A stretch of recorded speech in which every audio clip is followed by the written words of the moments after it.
بالکل جی د اختر څلورمه ورځ او د سوات ګیټ وی د آوټ ډسټریکټ د پبلک دپاره بندیزونه نن په 12 بجې به چونکې د لاک ډاون ټایم چې دی هغه به هینډ اوور شي او سبا نه به د روزمره ژوند اکټیویټیز شروع شي خو مین کم اس او پیز چې دي حکومتي د هغې تحت به ژوند تېرېږي د ماسک استعمال به لازمي سره سره چې دي حکومتي اس او پیز باندې به عمل چې دی ضروري ترانسپورټ چې دی هغه به هم پرانیستی شي او ترانسپورټ په حواله چې کم ګاډي دی هغه مختلف اډو ته ځان رسوي د پیښور د مردان دا تاسو زموږ په دې بیک ګراونډ باندې ګورئ چې د کم د ترانسپورټ ګاډي دي هغه دا وخت خپلو مقامي اډو ته چې دی ځان رسوي د سبا نه به د سوارلو مومنټ شروع شي چونکې دفترونه کولاو شو کم چې دفتري حضرات دي هغه د وس نه چې دی نو تیاریانې کوي خپلو دفترونو ته د تلو دپاره ځان تیاروي دا وختي د سوات انتظامیې په دې کې ډېره کامیابي ترسره کړه چې په مختلف 3 چیک پوسټونو کم چې سوات ته انټر کیږي کلاکل ګوړه ګټه او ورسره لنډاکې په هغې باندې په سخت اقدامات کړي وو او د دوی سره چې کم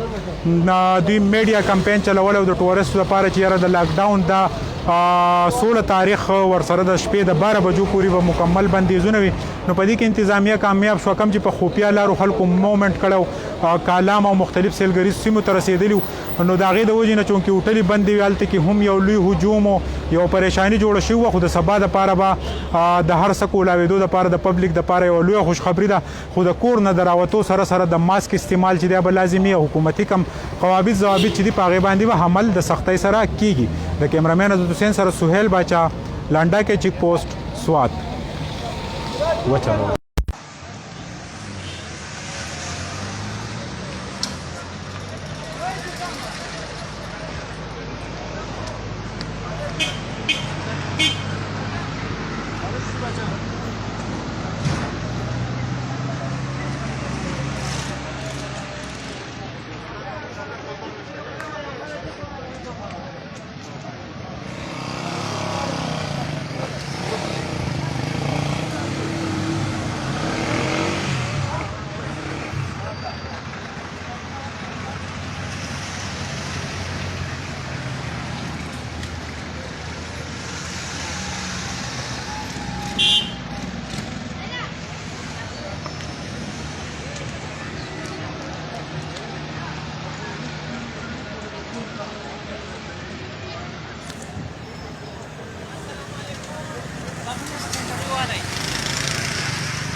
Thank you.